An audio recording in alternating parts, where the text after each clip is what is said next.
Большинство жителей Гудаутского района уже обменяли старый образец паспорта на новый.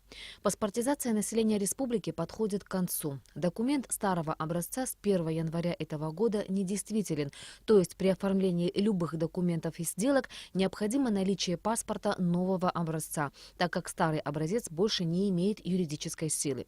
Но стоит отметить, что для удобств пенсионеров срок действия старого паспорта продлен до 1 марта в целях бесперебойного пенсионного обеспечения.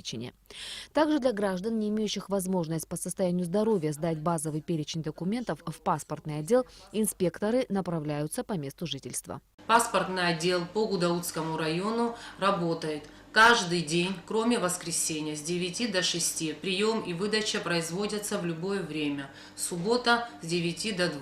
У нас есть группа, которая выезжает по месту жительства для лиц, которые имеют ограниченные возможности, которые не имеют возможности сюда к нам приехать, но это все нужно делать в срок. Это все мы должны успеть до 1 марта. Просим вас всех обратиться в паспортные службы для сдачи документов.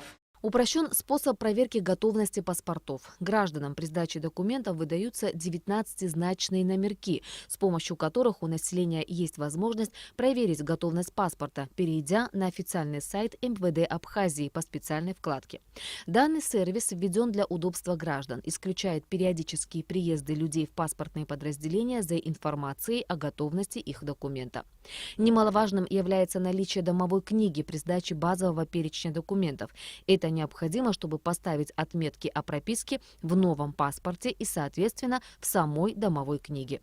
Сотрудники паспортного отдела Гудаутского района обращаются с просьбой к жителям района в срочном порядке явиться в паспортный отдел для сдачи документов.